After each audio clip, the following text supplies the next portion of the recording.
We are live, straight politicking. I'm Alex Alonso. You can find me at Alex Alonso 101 on all social media platforms, Instagram, Twitter, YouTube. And I'm here with my co-host from Inglewood, always up to no good. He is from the I, from the city of champions, La Ciudad de Campeones. Munchie B is in the house once again for another fire episode of Straight Politicking. What's good, man? Alex Alonso 101 in this Straight Politicking episode 101. That's a fact. 101. That part. And there is a small little turf. Whenever numbers come to my mind, the first thing I think about is hoods, man. I don't know if I'm the only one, but on the east I side, do too. on the east side, there's a little. I think it was a little hood right near Watts, 101 something. Oh man, I forgot what it was. It might not even be around anymore. I can't think of nothing that'll be 101. Let me see. Let me type. Oh, you might be talking about Franklin Square. Let me see. Let's see. If it ain't Franklin Square, I can't think of what it could be because Franklin Square is on the north side of 103rd. I did once find a 101st Street Crip gang, but I think it was it might have been some kids just writing graffiti one summer because it was nothing that ever materialized, developed form, or, took any real long-term existence. It's like one time I only seen 7-6 Queen Street graffiti once in my life, but I know they exist, but you don't really hear a lot about it. I only met one person. I seen 7 Bics on the east side once, Queen Street. Mm-hmm. Yeah, I met one. I almost want to say that they probably in 2026, no disrespect if y'all do exist, but I don't really think they're a factor in 2026. I believe the one that I know, he still bangs 7-6, but hang in Inglewood with the Inglewood Queen Streets, but he still represent. You know what I'm saying? Yeah. Yeah. 101. Let me know if there's a hood claiming 101. I don't think so, bro. If it is, it gotta be Franklin Square because they on the north side of 103rd. But other than that, I can't think of what else it'd be in Watch. That's a cool number though. Mm-hmm. 101. But yeah, 101st episode. And I'm Alex Alonso 101 because I've worked so long as a teacher and a professor. When you take a class or an intro class or a beginning class to something, it's always like English 101, biology 101, street gangs 101. So that's where I got the 101 from. Never broke that down before. Right. Hey, man, I know there's a lot going on with you, though, man, but we probably just going to keep it real simple and keep it real basic. Yeah. Yeah, everything good. Minus the BS, everything else is great. You know what I mean? Yeah. No complaints. I see you on a consistent pattern of content that is in attack mode. I be firing back. Yeah. But it's a young lady named Jess West. I'm gonna do I'm gonna interview her tomorrow. You know what I mean? So I like doing content with females. You know what I mean? Because it kind of balanced me out. So when I'm doing stuff with Tam and stuff, it be kind of cool. You know what I'm saying? Tam is one of the better female podcasters in our circle right now, and I think she does an excellent job. I think she could be right behind, you know who my favorite female podcaster is in our space? Gina Views. And I think she could be right there, right behind her. Yeah, see, Tam knowledgeable about music. I consider like the weirdo music. You know what I mean? Like the rock stuff or the Disney Channel type sounding music. She knowledgeable about that along with the hip hop R&B. You know what I'm saying? She know how to stay in her lane. If man is going back and forth, she go sit it out. You know what I mean? Just mind her business like a lot of females don't know how to do. You know what I mean? Like, so, no complaints. I had to get on her about her take about black men and how, how where she stood with dealing with black men. But, I mean, that's a complaint that a lot of women have dealing with black men, though. I think it was how she delivered it. You know what I mean? I actually never heard that. I didn't seek that part out. I just heard it through you. Yeah, I just had to give her a virtual DP, get on her real quick. But no, Tam, that's my dog. At the end of the day, black folks struggle in relationships more than any other ethnic racial group in America, and it's rooted in all kind of historical racism, discrimination. I would even say it goes all the way back to slavery. We're 150 years removed from slavery, and we still got a lot. The legacy of slavery is still present in the 2000s. And our communities, all our communities, our hoods, are remnants of the segregation that was formed right after post-slavery. So Yeah, I could give a lot of reasons why black relationships and couples don't really last or they successful, but I don't like to play the victim thing and you know what I'm saying, give excuses for everything. Just I know that some. Well, I don't know. I hate that shit. Well, everything got some historical context to it, but I do know that from 1900 to about 1940, the black family was really intact. It was real strong. From like the late 1890s up until like 1940, and then something starts to happen, and it's all historical. If something is historical, if we got a problem today that is rooted in something in the past, I don't think that's playing the blame game. You know. Okay, well, I believe that our black women are the best nurturers. Out of what? Any race. For real. I believe our black women are the best nurturers. When you say black, you talking about black American women? Black American women, but if we talk about from Africa, they the most submissive and they follow directions far better than a black woman from America. Oh yeah, I bet you them West African females are very nurturing. I bet them West Africans are way more nurturing than a black American woman is by far. I would even say Caribbean black women are more nurturing. I want to group them all in together, right? Because it was always said to me about the blacks from Africa and they get down in the stereotypes, and I never tried to buy into it. My whole thing was black is black, but then I start encountering different people that made me feel like maybe what people were saying is right. Although I still don't want to go out into buy into the stereotypes and all that. But some people is really changing my mind as of recently, bro. I ain't gonna lie to you.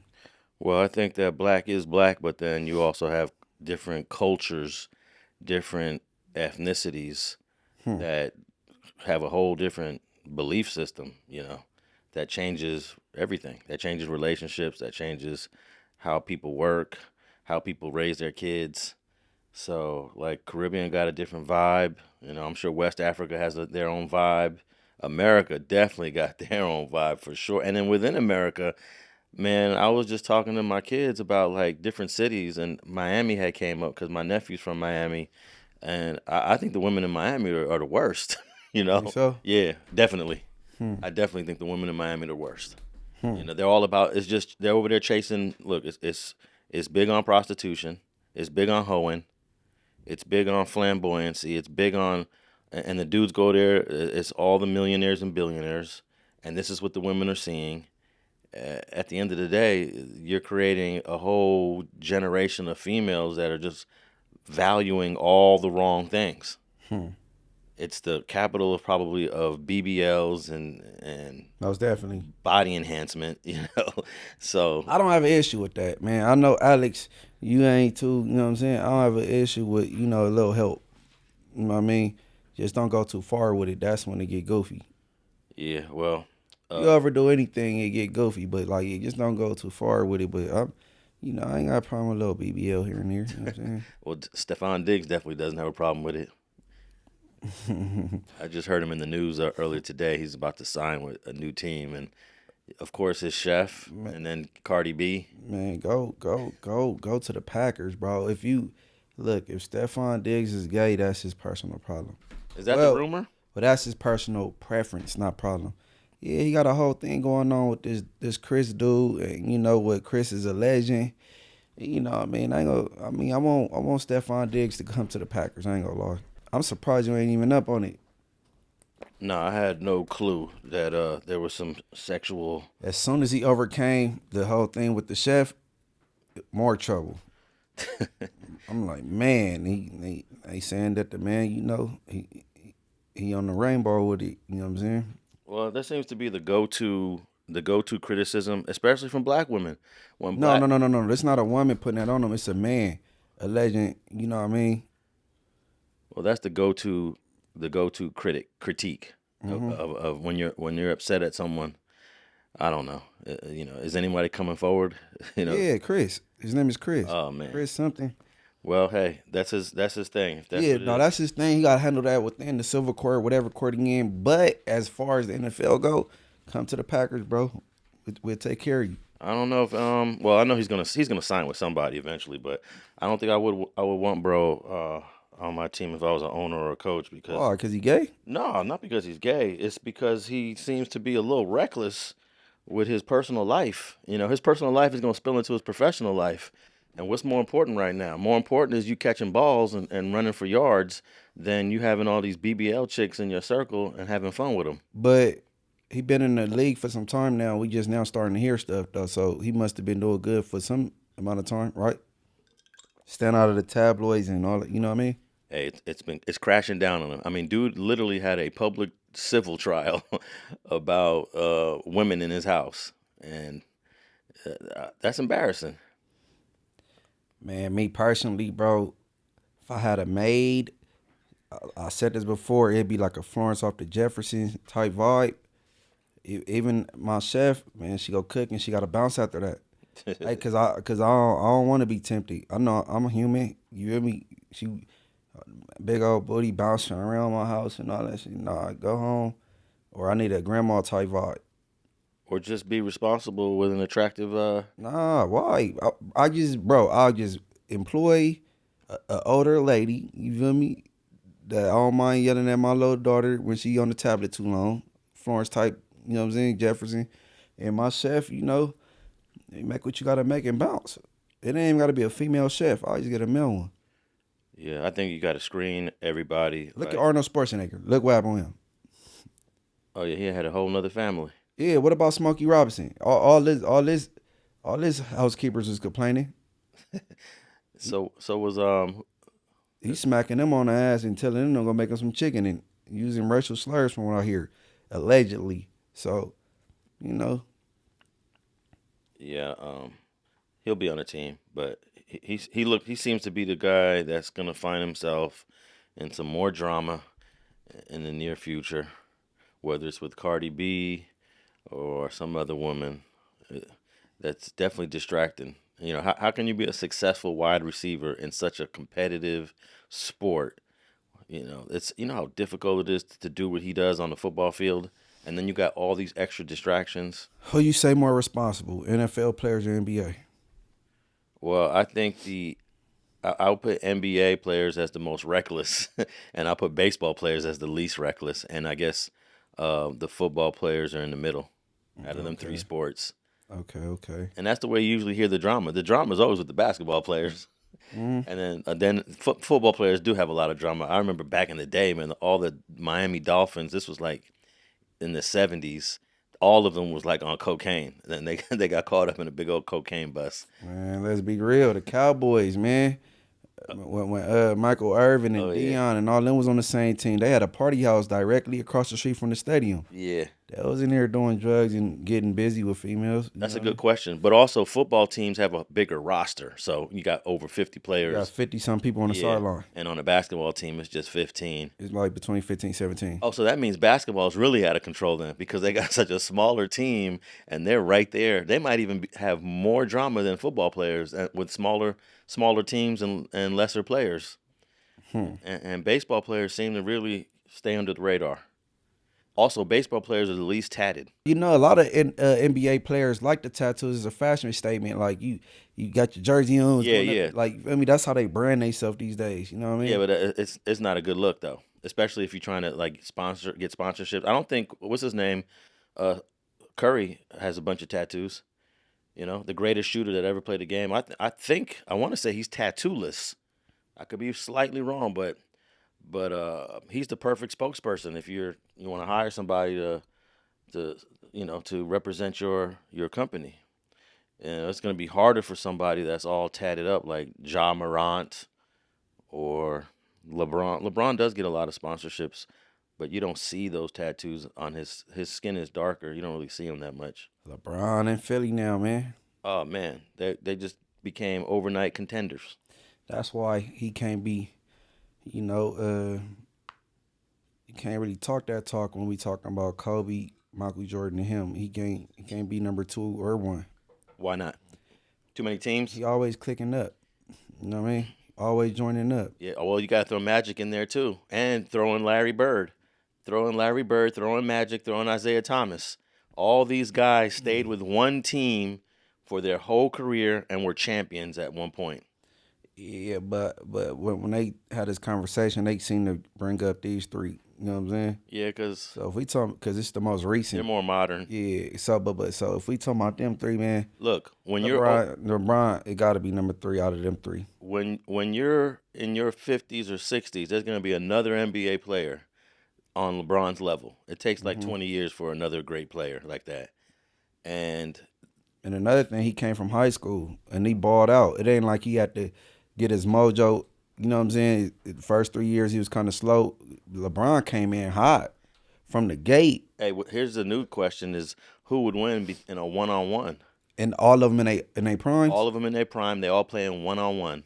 I can't answer that. You don't want to answer that. No, you don't want to answer. No. Maybe if I thought about this, you had asked me that yesterday, I would have came back with some. I can't really answer that. Yeah, I could answer it, but I'll. You'll go with Kobe. Since you're declining, I'm a decline, because that's a.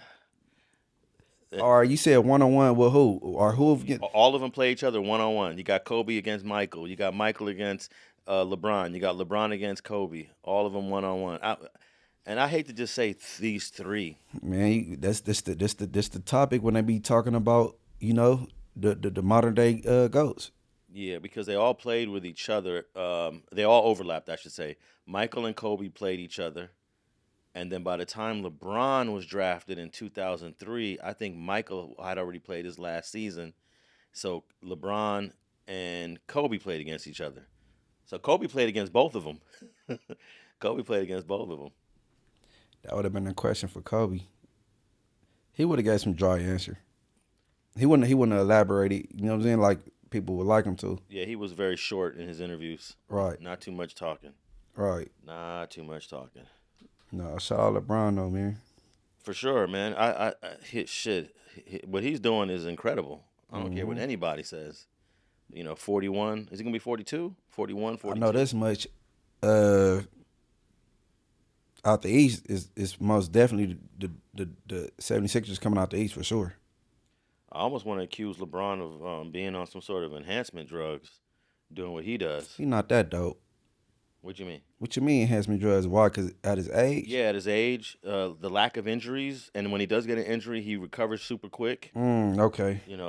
That's a red flag, bro. Okay. No one's ever done this before, and he's doing it with ease. And so does he have a little help? Hey man, he about to put an investigation on you, bro. He about to have I don't even know if it's illegal in the NBA. You got to drop a test, man. You got to pee in the cup messing with Alex. I know they tripping on marijuana. They don't want you to get no positive marijuana test. One of these sports not tripping on marijuana. Which one was it?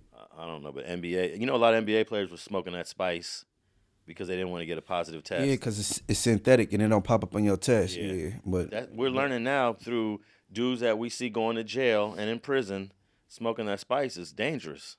Ron Artest, man, we didn't know he was getting drunk before the game. He had a bottle in his locker. Yeah. One of the greatest defensive players ever. Yeah, man. Meta World Peace. How you say meta? Meta World Peace. But you know where he got that name from, right? Mm-mm. There was a basketball player in the 60s named World Be Free. He changed his name to World Be Free. And I got to assume you was influenced by that. You saw that name because most of these players are students of the game for sure. Mm-hmm. They must have saw he must have saw an old clip of World Be Free, saw that jersey, and was like, oh shit, that's dope. Right. And he kind of gave his little enhanced version of that. Meta World Peace, World Be Free. You ain't never heard of World Be Free? No. Oh man, you ain't a student of the game, man. And World Be Free is before my time. All right, was World Be Free a beast? Let me see. Or did he stand out because his name? That's a good question because he played before me. Uh-huh. All right, here goes his numbers. World Be Free. Let's see. I got some of his numbers. It's funny to see his name, World Be Free. His real name was Lloyd Bernard Free. Oh shoot. So he took the B from Bernard, changed Lloyd to World, and kept Free as his last name. Oh shit, he averaged 20.3 points a game. That's good. Hell yeah. What team? He played from 75. Oh shoot, he actually retired in 87. He retired a couple years before you was born. Well, he was okay, I was born when he played, so he was during, and he led the league. He led the league in quite a few offensive statistics. What team was he at? He was with Philadelphia in the beginning. He was at Golden State Warriors for a bit. He went to Cleveland, and he retired with Houston. So yeah, World Be Free. Played 13 seasons in the NBA, and yeah, this guy. I would say he balled pretty good. He was a starter. Started all these games. Let's see. Yeah, in 81, he played 78 games. Started all 78. Oh, that's dope. In 82, he played 73 games, started 69 of them. So, yeah, he was a major player. And let's see. They weren't big on three-pointers back then. No, that was in the paint back then. Yeah. And I'm trying to see what was his highest point average any single season. But, nah, World Be Free. I believe that Meta World Peace was influenced by World Be Free. No, that's dope. That's dope.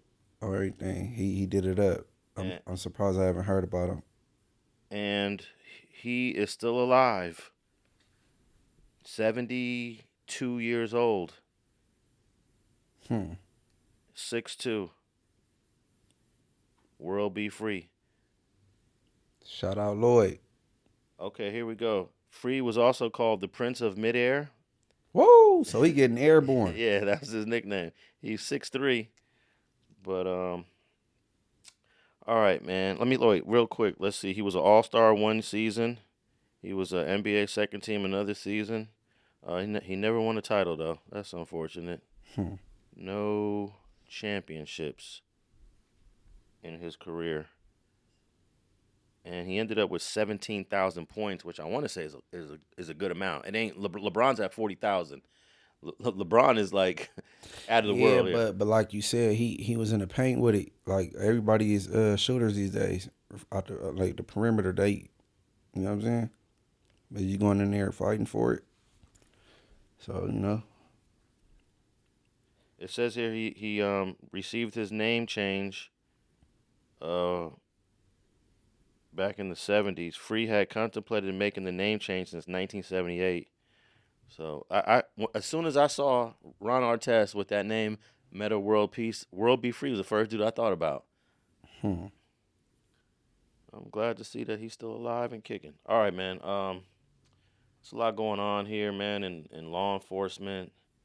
There's a lot going on with the LAPD and different local arrest. First, let me just say that they finally got the preliminary hearing for David going, and so far it's not looking good. But it's still the beginning. But it's mostly text. It's all digital evidence, Munch. like most cases these It's all days. digital evidence: text messages, phone records, DMs, social media. All these conversations that he was having, all these private conversations that you think you're having, is now all become public, and now as evidence against them. We learned that she was pregnant when she was 13. She wrote in one of the text messages, I killed my baby for you, when she was in an argument with him. So it's not looking good for the TikTok singer that was going viral and paying $20,000 a month for a mansion in Hollywood. $20,000 a month is crazy. Yeah, so that's underway. I believe it's a judge just said, yeah, we're bounding this over for trial. that was a no-brainer though. He's going to trial. Trial will probably take place in 2027. 27 to end. 2027 to end. And they're gonna need an incredible loophole. The defense team, I'm saying, they're gonna need some incredible piece of evidence and some incredible lawyers fighting every single allegation, like they did with OJ. Because the evidence against OJ was pretty overwhelming. But they just attacked every single piece of evidence. And at the end of the day, they got a not guilty. That's that legal dream team. He's going to need that. He's got two good lawyers so far. But as this trial goes on, it depends how long his money is, though, Munch. His money was long, but is it still as long as it was before he got arrested? Yeah. Because his money was current. He was getting paid for the touring right now. Boom, he gets arrested. That all ends.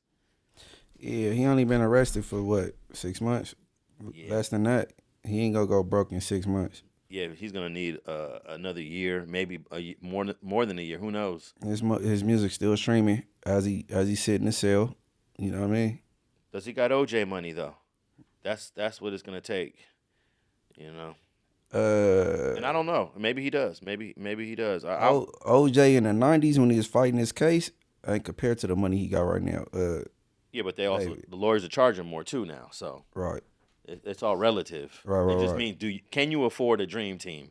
OJ could definitely afford a dream team in '94. Can David afford it? He's gonna need DNA attorney, DNA lawyer. He's gonna need medical examiners on your behalf. That's experts. Oh, he's gonna. You gonna need all that. Unless he's just gonna say, "Hey, man, let them do what they do." Unless he just concedes and gives up. He ain't gonna give up. I doubt that. But I assume David was white this whole time. Yeah. Until a couple months ago, I assumed he was white based on the type of music he did, and you know what I'm saying? Well, the LAPD is on top of that case, and the LAPD is also under scrutiny now because over the years, thousands of complaints have been filed against the LAPD for racial bias, and just recently, only one police officer was not arrested. He was fired. He was fired for racial bias. And now that one cop, he's saying, wait up. I'm not the only one that was behaving like this. Oh, now you pointing a finger, huh? So, well, we all know that when there's a little controversy and there's an investigation, somebody got to be the fall guy. And when you're the fall guy, it don't feel good. So this officer, Edgar Garcia Canino, was the fall guy. He was terminated. And guess what he's doing right now, bro? Telling on everybody else. He's going to sue. Oh, okay. He's going to sue. Well, his lawsuit has got to tell on everyone else because he's got to explain everything in his lawsuit. So, all right. So I got this article here from the LA Times. And over the past decade, LAPD has received thousands of complaints targeting people solely because of their race, ethnicity, or some other form of outward appearance. But only one has been fired for it. The now former officer, Edgar Garcia, was part of a San Fernando Valley anti-gang unit whose members were alleged to have improperly pulled over and searched hundreds of motorists.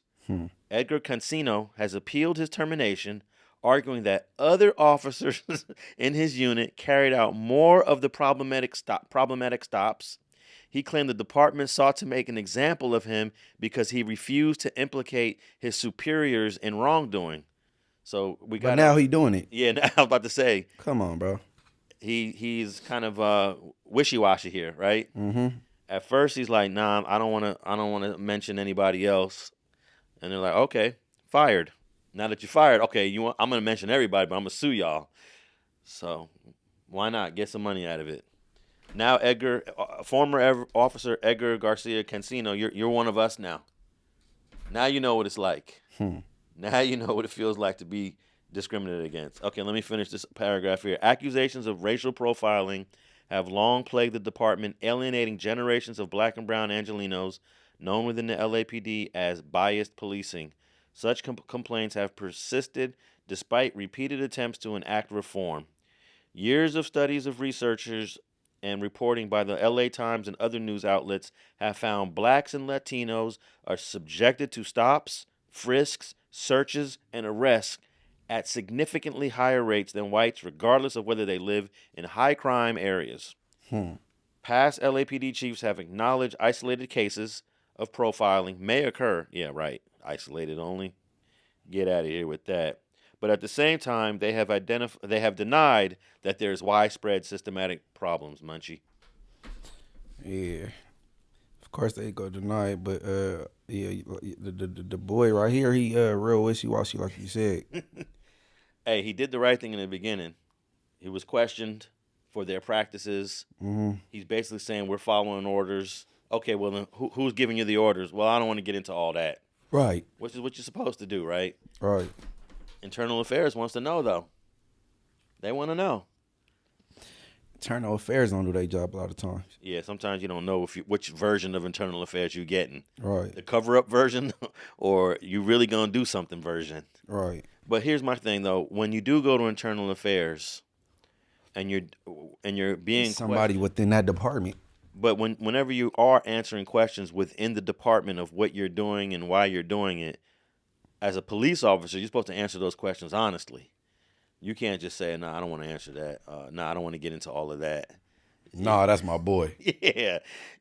But at the same time, you know that if you mention your sergeant or your lieutenant, you're going to get a target on your back because what do they hate just as much as the streets hate? Snitches. They hate snitches too. Right. They hate it too. So, dang, I was just watching or listening to something the other day and the police said, where'd they find this dirty ass snitch from?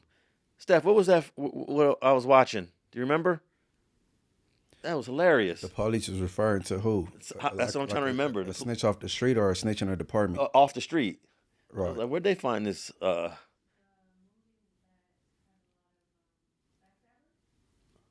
we was watching a movie where everyone was.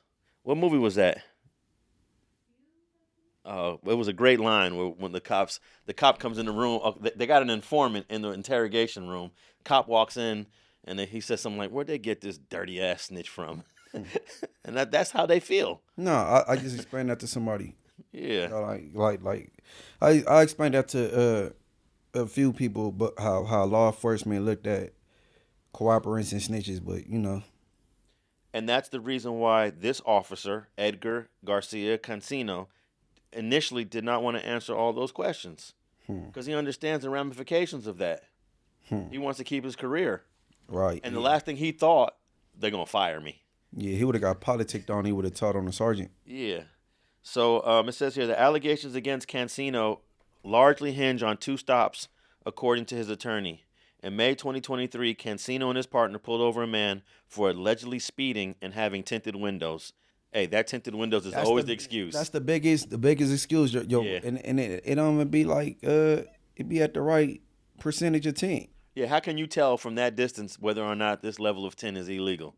And you pulling me up from behind. You're not even on the side of my car. You pulling, you know what I'm saying? So, yeah, no, that's the number one excuse. They call that a pretext stop. But cops never want to admit that was a pretext because I really wanted to find out what was going on with you. Mm-hmm. So he pulled over.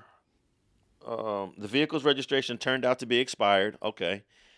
And his lawyer said, but the driver was allowed to leave without a citation after the officer searched his vehicle and found nothing incriminating.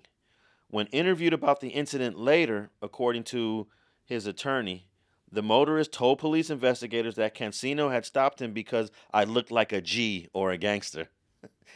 A few months later, the attorney said that Canino was involved in another questionable stop, this time of a pedestrian who was later lodged a complaint alleging he was profiled. Okay, so here's my problem with this, Munchie. I'm all for terminating this cop for making these illegal stops. Mm-hmm.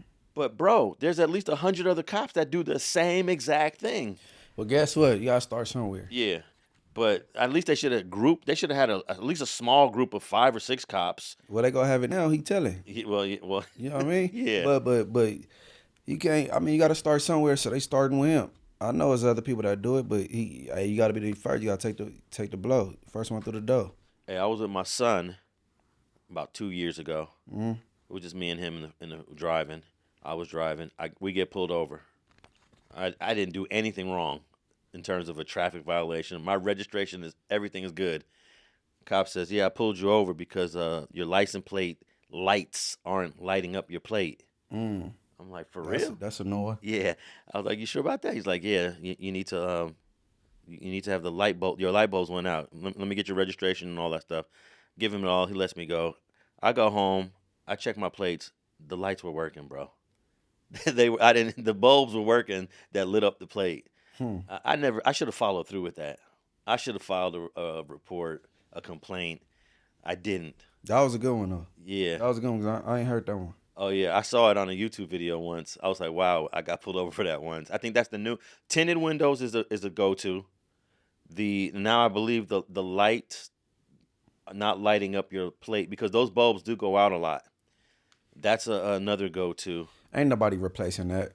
Nobody even thinking to replace that either. Hey, I just told my son the other day your plate is not lit, and he still hasn't replaced the bulb. Because I know that's gonna happen to him. He's gonna get pulled over for that bulb. Nah, that one rare. The dude that pulled you over, he is different. I'm trying to remember what a Culver City cop pulled me over for a BS reason, as well. Can't remember. Oh, I didn't have a license plate on the front of the car. He pulled me over. He did a U-turn. He busted a U-turn on me. Said, "Hey, is that mandatory?" It is. I looked it up. California says you gotta have. Not all states require this. Yeah. California requires you have a plate on the front and the back. Yeah, because some people got their license plate in the windshield.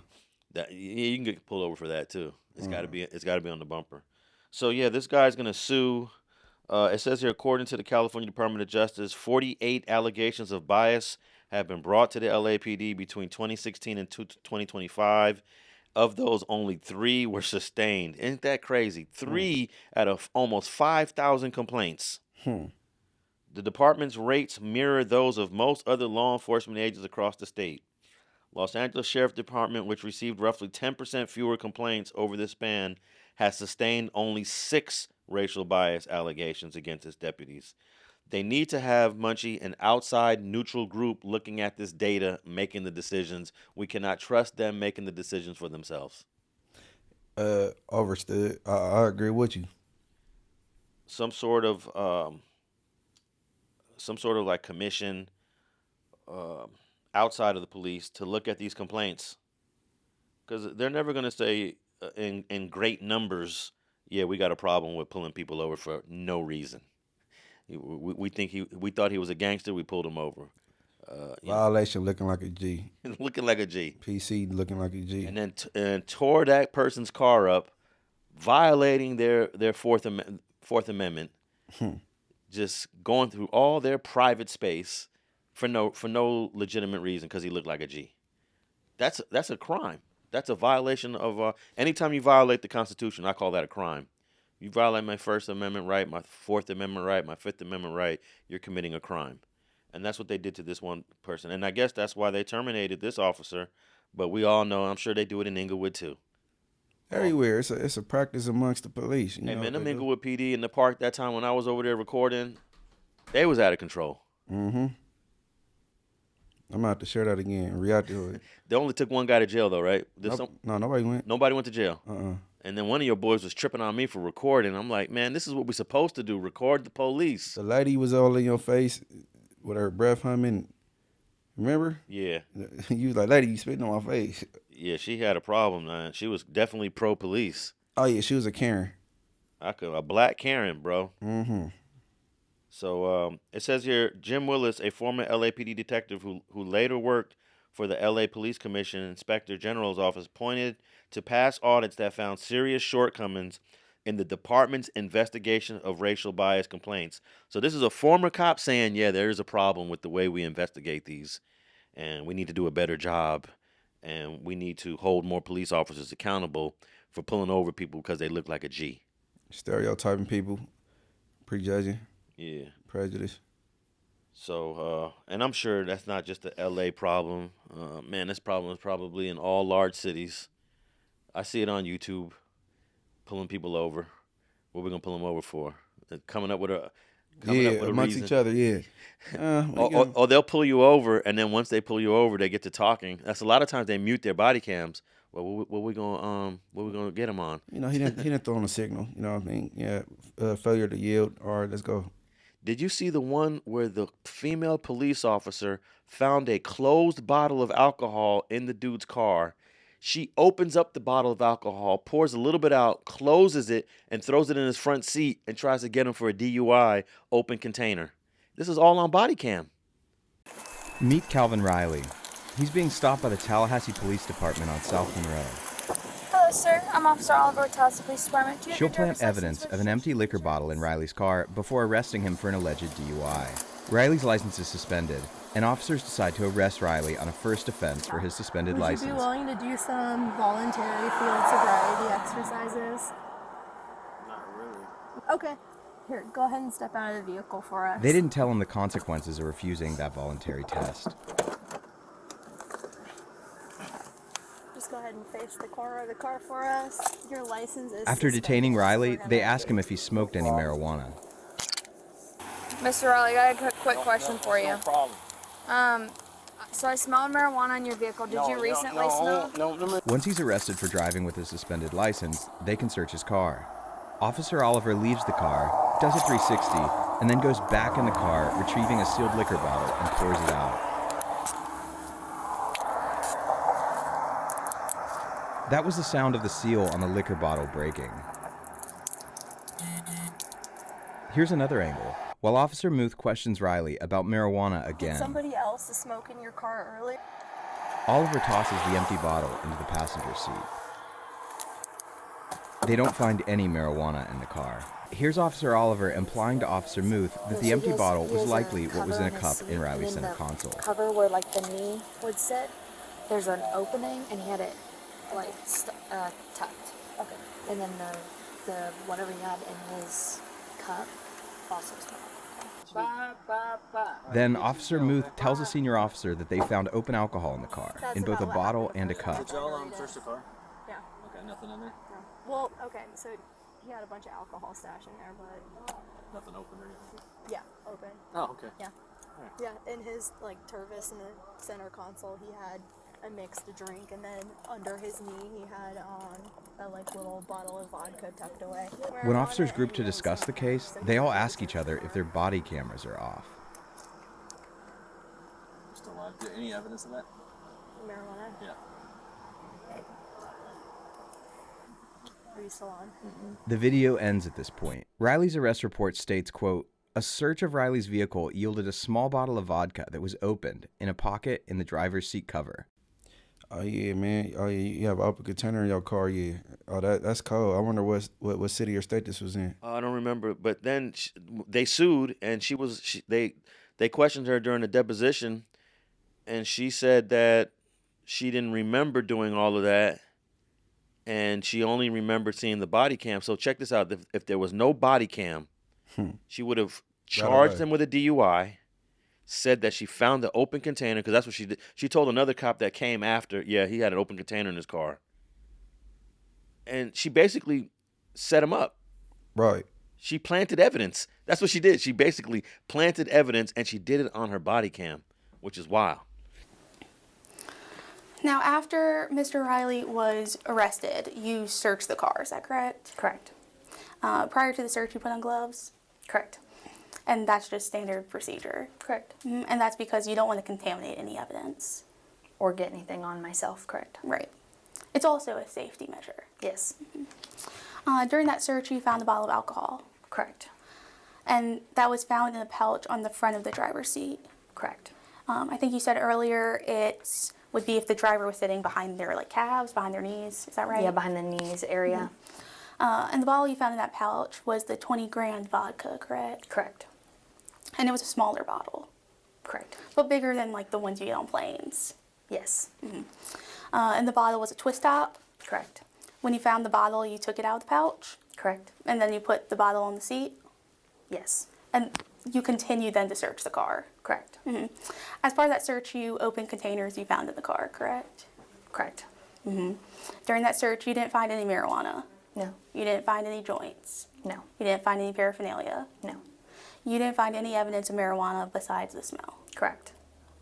Before finishing the search, you went back to that 20-gram bottle that you left on the driver's seat. Correct. And you picked up that bottle. Yes.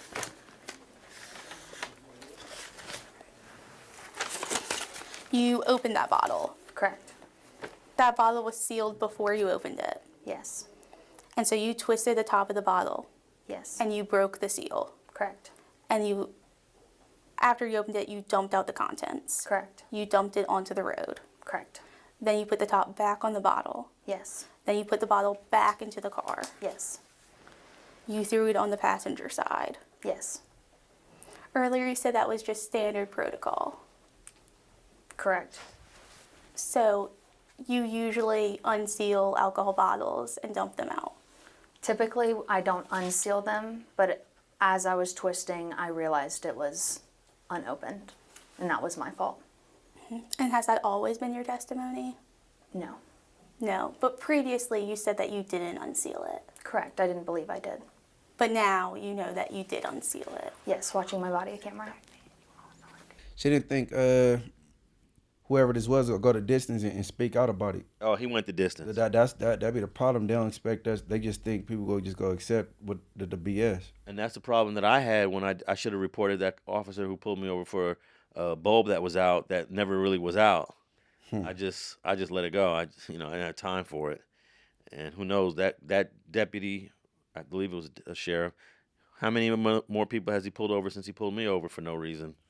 I think you told me about this like a while ago, but I forgot. But I think you're the only person I ever heard of getting put over for that reason. Ever. That's why I said that's a new one. Hey, they're pulling people over off of bicycles for not having the little lights now. That's a law now. Or the reflector? No, not a reflector. You actually have to have a light on your handlebars and a light on your rear seat. Yeah, I went to jail for riding a bike on the sidewalk. I mean, we know they petty, man. Yeah. These are misdemeanor cops, man. They're not solving no real crimes. No women getting robbed and their purses snatched. No unalivings, and you know what I mean. What percentage of unalivings is cold cases? Oh, damn, I don't know. They not solving crime. They misdemeanor cops, bro. They worried about Munchie riding a bike on the sidewalk. I would think that closed cases are, because of technology nowadays, is getting smaller and smaller over the years. I don't know. I'm just guessing. I haven't looked at the data on that. That's just my guess, that there's a smaller amount of closed cases. And a lot of these closed cases are old, like this one out of Riverside. This one is 22 years ago. Riverside County detectives make a cold case homicide arrest in 2004 murder of a 17-year-old. Riverside County detectives have arrested a suspect in connection with a cold case homicide of a 17-year-old boy who was fatally shot in La Quinta. I don't got that many homies that's rest in peace, and they they killers in jail. I got very little, so I mean. Very little? Mm-hmm. That's crazy. I would say that most of the people I know that are arresting, more than half of the people I know that are arresting, there's somebody in jail behind it. No, More than half. I can spell out some names that people they went to jail for, but it ain't. I could name way more where whoever did it is not in custody. And you know what? But and all of the ones you're talking about are 2000 and after, right? Post 2000. Yeah. Yep.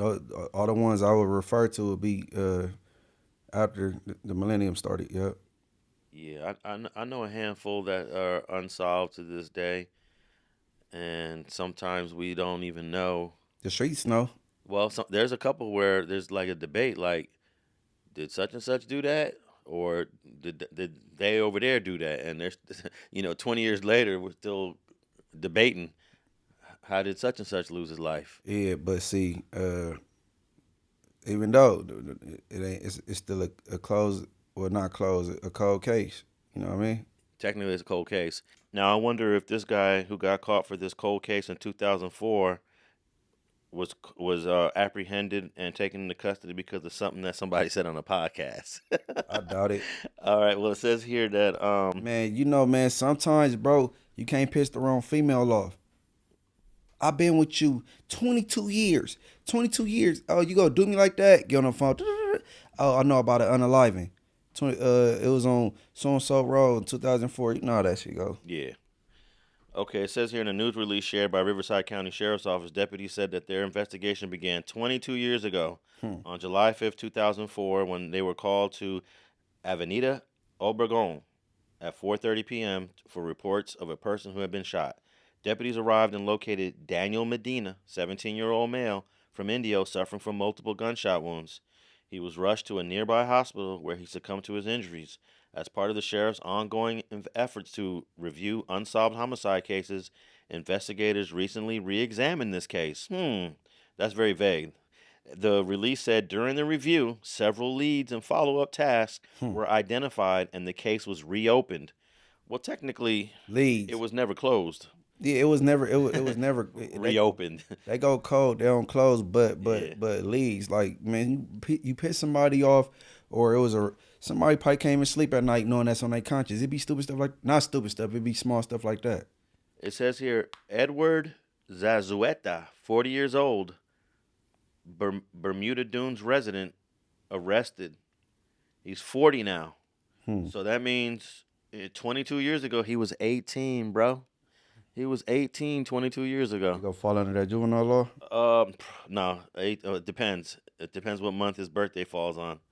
Investigators were able to locate additional evidence through the follow-up probe and eventually identified suspect as 40-year-old Bermuda Dunes resident Eddie Zazueta, who would have been 18 at the time. Okay, so now he's an adult. Nah, but this is under the 25 or under. Oh yeah, he'll be a youth offender for sure. Youth offender. There you go. Yeah. In fact, he probably, if he would have got arrested then, He would have been out right now. he might have been just about getting out now. 22 years? Yeah, he might have been just getting out now with all the new laws. Zazueta was located and taken into custody with the help of Riverside County District Attorney's Gang Impact Team. He was booked for murder at the Larry Smith Correctional Facility. For those who don't know, that's Riverside County Jail, I believe. Yeah. So that's interesting, huh? 22 years. They didn't really give us any juicy information on what led them to arrest him 22 years later. Yeah, I was hoping to get more information, but I guess once his case goes through the system, all that will come out. But man, 22 years later, I'm sure the last thing he thought he was going. How many years does it take to where you start feeling comfortable? Like 10 years later, 12 years later, 15 years later. All right, I'm in the clear now. And then all of a sudden, it's 22 years later. Boom, you got the cuffs on you. Depending on who you talk to, some people probably ain't gonna ever feel comfortable. I know. Yeah. I get a lot of people that don't want to do an interview. They never want to do an interview. And then like 15 years ago, I used to be like, damn, I don't know why he don't want to do an interview. And now I'm just starting to realize that it's a lot of old dirt that you did, and you don't want none of it to spark back up by appearing on camera. I can understand that. Yeah. Well, I want a credible.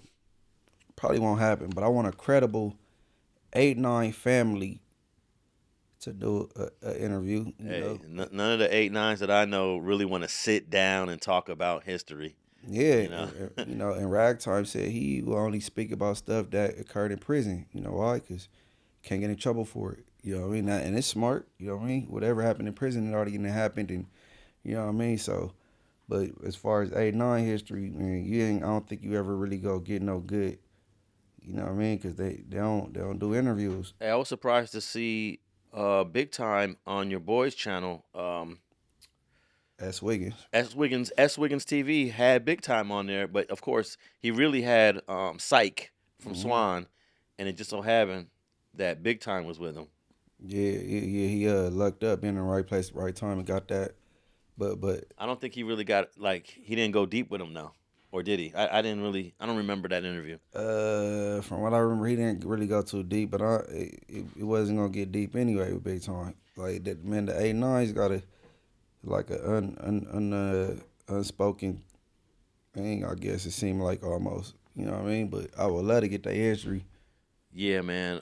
You got 8-9 East Coasters that tell theirs and want to tell the 8-9 family history for them. You know what I mean? Well, I get the history from all of them when we just talking, off camera. It hit different. It hit different coming from them when you see them speaking it versus, Alex Alonso doing his homework though.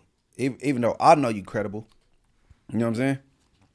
Yeah, I talk to a lot of them dudes pretty often, and they don't want to get on camera. Hey, but it's funny. You could get for example, you get an 8-9 in an old kitchen to sit down and like do some dialoguing way before an 8-9 East Coast and the 8-9 family. They just not gonna do it. I feel. Hey, I saw an interesting video that Cartoon did. But it's some kitchens that just recently had a funeral and it was an 8-9 there, right? I went to Craig Munson's funeral, and there was a bunch of kitchens there. Okay, all right, there you go. Because his little siblings, his younger siblings, went on to become kitchens. Our first generation kitchens. Right. Yeah.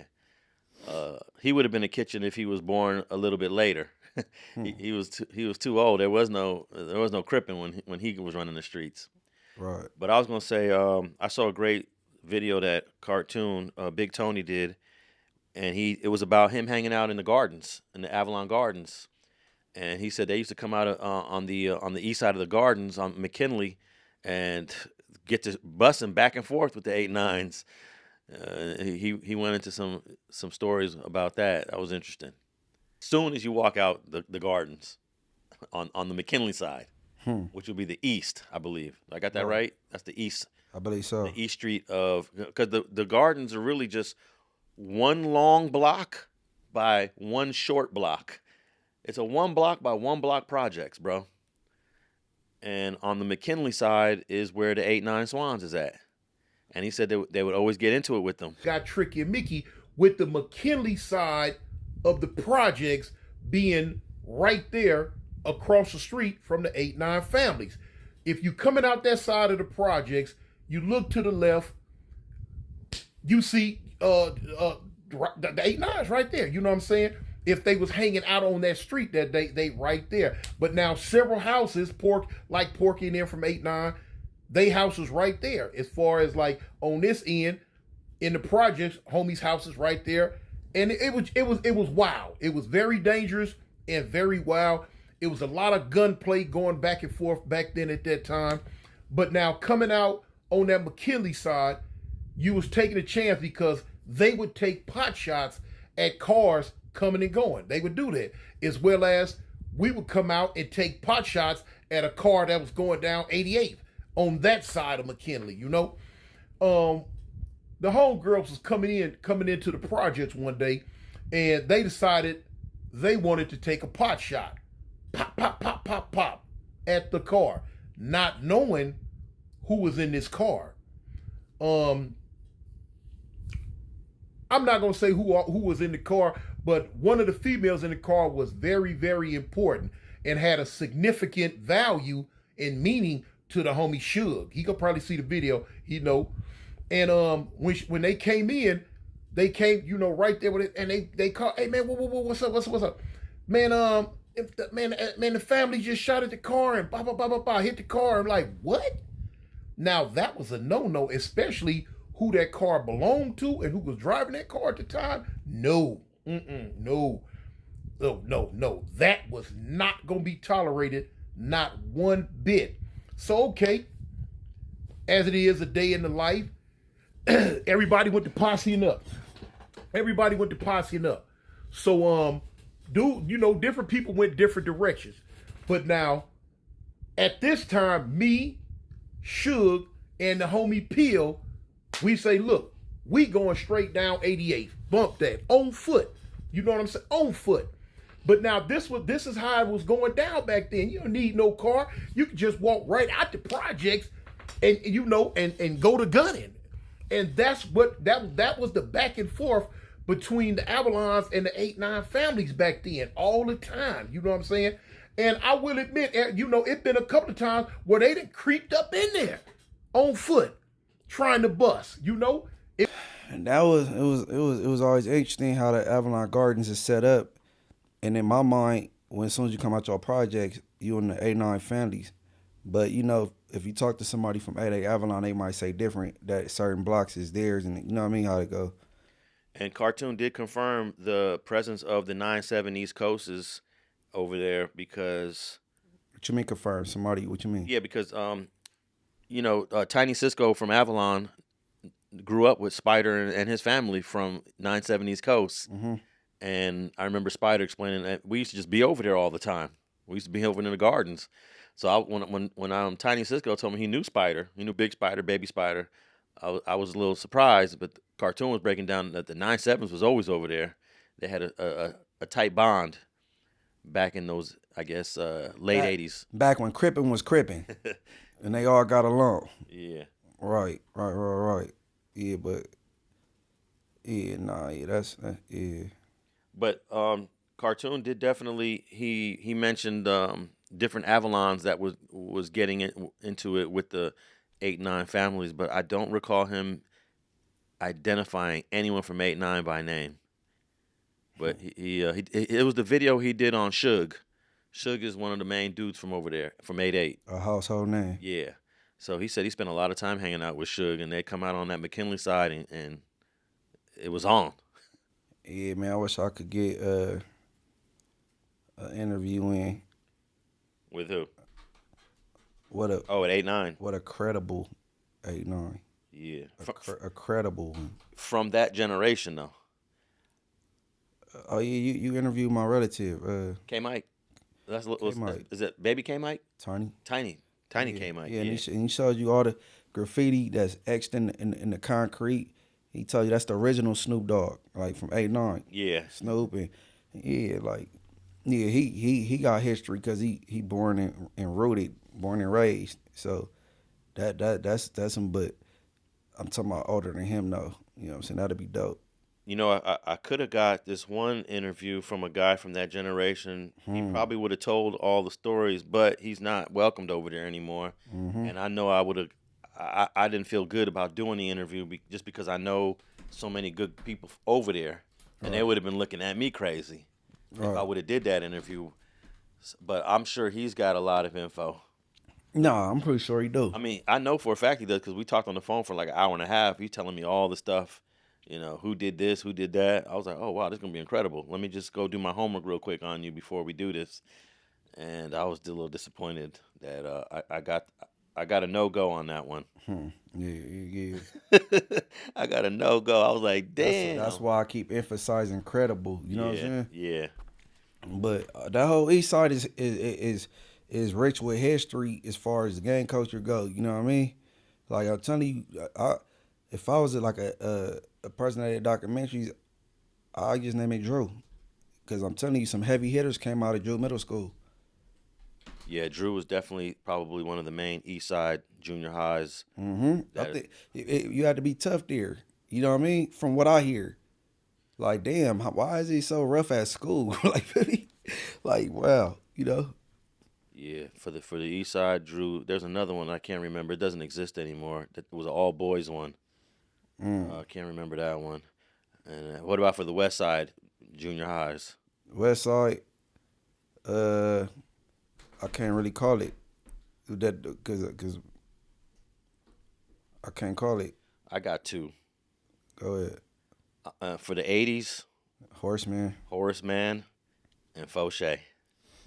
Those two was pretty active. I can't give no West Side schools because if we talking about Drew, it'd be hard to put something on the level of that, because they was already cripping and gangbanging as far as red and blue first before it got to the West Side, and you know they was kumbayaing on the West Side. It wasn't nothing but H-Trays and 60s at Horace Mann, and they was friends.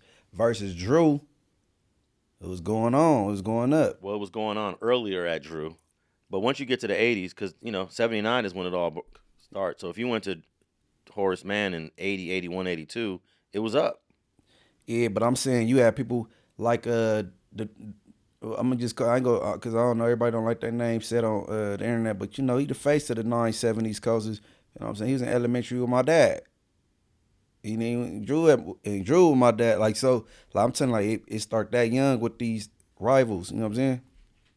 Yeah. Well, I mean, we still got and then what about for high schools on the east side? I would say Fremont. Woo! Yep. Fremont for and sure. And on the west side, you gotta be Washington. Oh, that's tough. It gotta be because Washington got the most history when they come because they debate where Crips started at, whether it was at St. Andrews Park or they met at Washington, and you know what I mean? And all these early on Crip hoods, you know, Block Crip and all that was up there, you know. Yeah, Washington. Tucky, you know, all that. But I think during the 70s and 80s at Washington, most everybody kind of got along. The Hunnits all got along. That's what I'm saying. It's hard. When we say the east side, you see how easily you said Fremont? Yeah. How easily you said Drew? On the west side, it's kind of like.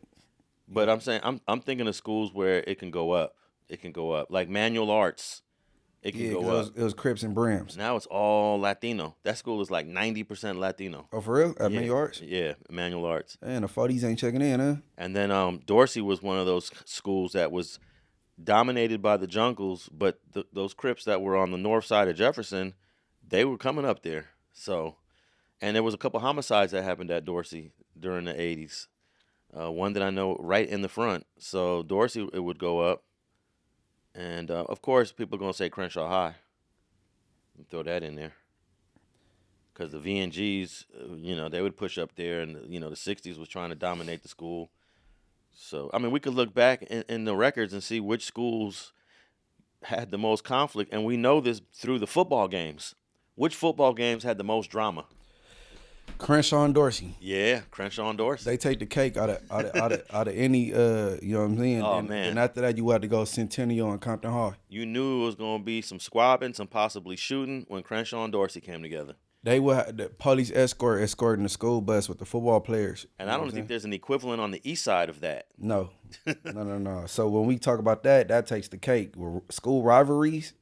There is one down in the South Bay between Lusinger and is it Lusinger and Narbonne? You know, we don't tend to talk about the South Bay as much, but I don't know who they rivals is. I thought Hawthorne and Lusinger would be more so rivals, but yeah, I don't remember. But there is a South Bay rivalry, not like Crenshaw-Dorsey, but it would go up in one of those South Bay rivalries. I believe it was Narbonne and another school. Yeah, it probably was Narbonne. It ain't that many South Bay high schools. Be honest, that's like worth noting. Like, you know, and I would be surprised. I'd hear about, oh man, it went up at, you know, when I was in high school, or when I was in my early 20s, hearing about high school games. Oh, was it Gardena? Gardena High? No, I don't think it was Gardena. Yeah, Gardena's the South Bay. But I would hear about it was going up down there. I'm like, okay, I didn't know it was turned up down there in the South Bay. But nothing comes close to Crenshaw-Dorsey. Nah, they take the cake. I wonder how it goes in more recent years. It's watered down now. Oh, that's a good thing, though. Yeah, no, I'm saying it's a whole lot safer. Yeah, a whole lot safer. But it's still a rivalry. Mm-hmm. I saw Keyshawn Johnson give an interview at one of the at the bleachers of the stadium at Keyshawn Johnson and Paul Pierce were at the bleachers talking about how crazy it was in those years, and they're playing sports. They're not gang banging, but they're close to it. All of the people around them are gang banging. Paul Pierce and Keyshawn. Keyshawn Johnson from Brim, man, stop playing. Keyshawn Johnson from Fruitown Brim, man. Well, I know for a fact his brother was for sure.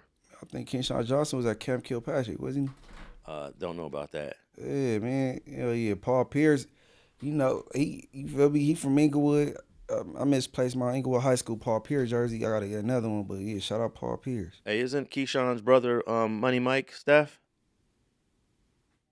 Yeah, and Money Mike has a son that is a top wide receiver in the NFL now. That's dope. Yeah, I forget the son's name. He was out for a whole season. Gosh, I can't remember his name, but I thought that was crazy that two family members, Keyshawn, of course, and then his nephew, are star wide receivers in the NFL. That's dope. Right out of over there off of 36 and Budlong. No, that's dope. All right, man. Boys and girls, we got a report.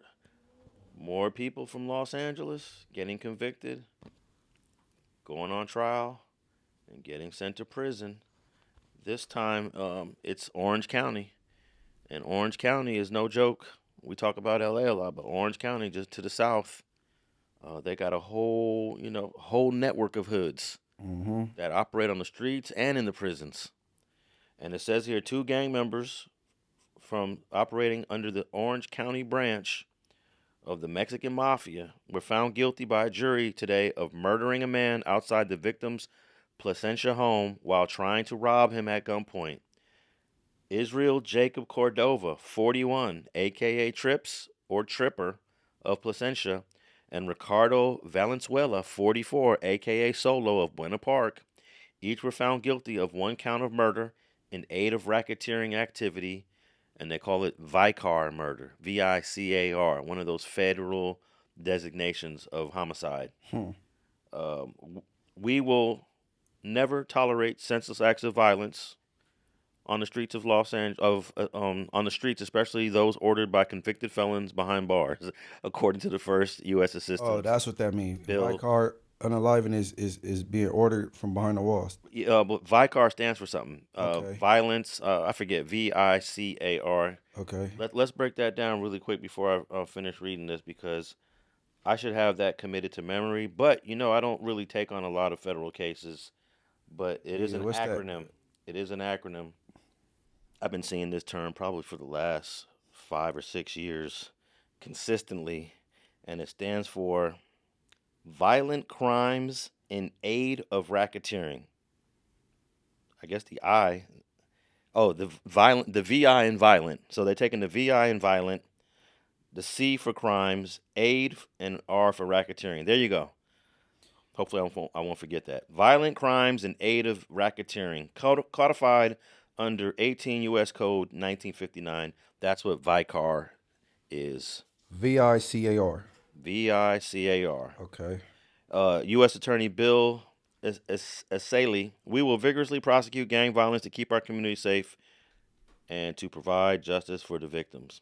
I like this quote he said. He said, we will not tolerate senseless acts of violence on the streets, especially those ordered from convicted felons behind bars. So if I'm not behind bars, it's a little more acceptable and a little bit, you'll tolerate it. Or that was a crazy quote. Especially by convicted felons behind bars. All right, gang members directing crimes from behind bars cannot be tolerated. He says the U.S. Attorney Tyson Duva of the Justice Department says this case charged both the shooters and the perpetrator who ordered the robbery. Acts of violence like this have no place in our communities. Okay. Now this is where they link it to the Mexican Mafia. Like they always do. They always do. But all you gotta do is be a brown brother, a part of a gang. They go link it to the Mexican Mafia. But they actually do name a few people here. According to evidence presented in a 9-day trial on January 19, 2017. Now this was 9 years ago. Gregory Munoz, 38, aka Louis, and Snoops of Placentia, an associate of Orange County Mexican Mafia, ordered Cordova and Valenzuela to rob RR. Don't you hate when they put these initials in there? Right. They rob RR. Munoz ordered the armed robbery on behalf of Johnny Martinez.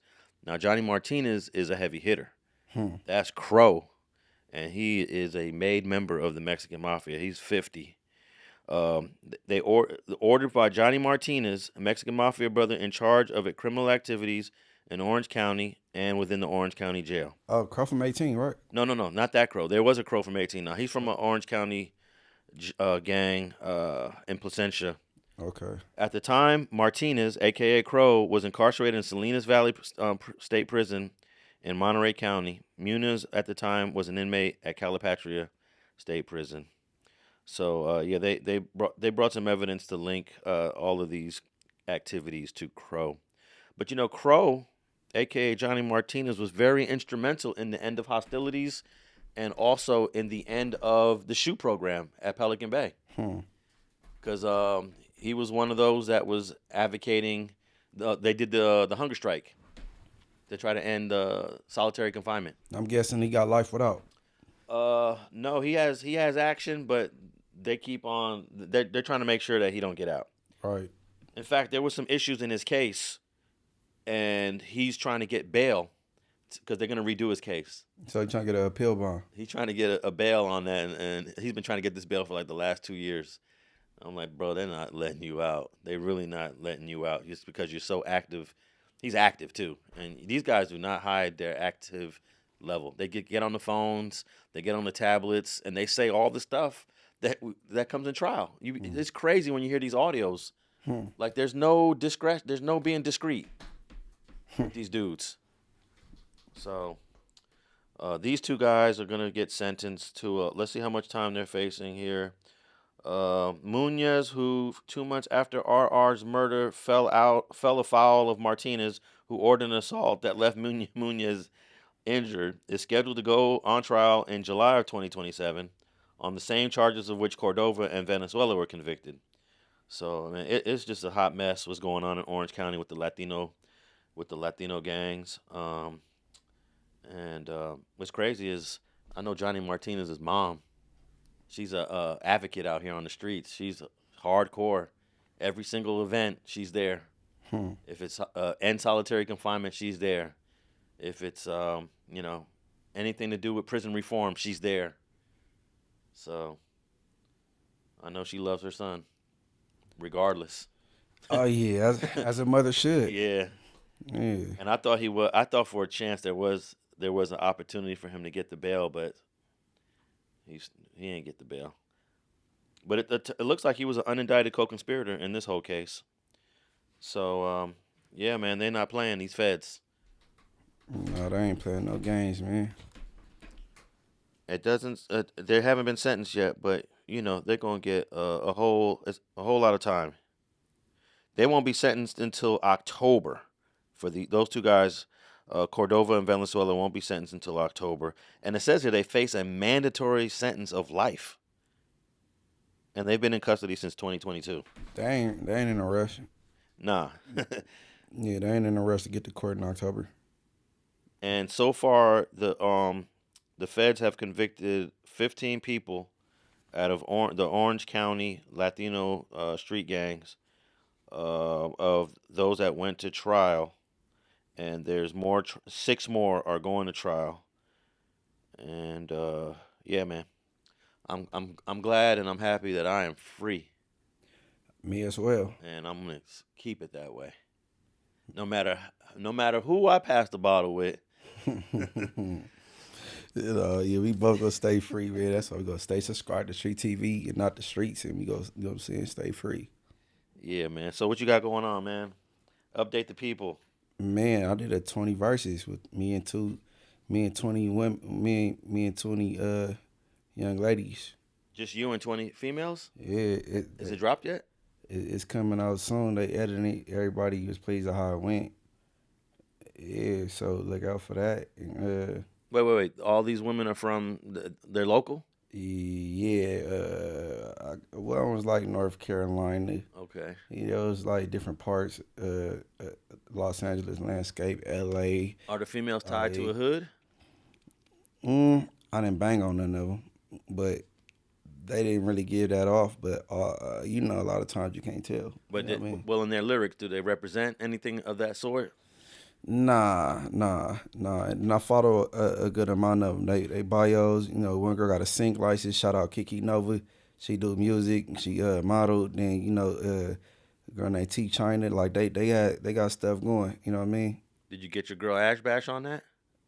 Nah, I didn't. But actually, I didn't know I was doing it till the same morning. Oh, she gonna be mad at you for not including her in that one. Oh, she'll be all right. She'll live. Oh, when you plan on dropping that? No. They did it through No Jumper. Oh, okay. Yeah, I found out the same morning that I had to do it. And I got up and I did my stuff, and then outside of that, morals over money TV, man. For sure. Yep. And you are watching StreetTV on the YouTube platform, but you can listen to this show and many of our previous shows on all the audio platforms, Spotify, iHeart, Apple. If you're listening on Apple, leave a rating, a review, leave a comment, ask a question, and I will bring that up on the next episode. Make sure you tap in with all our socials down in the description. We out.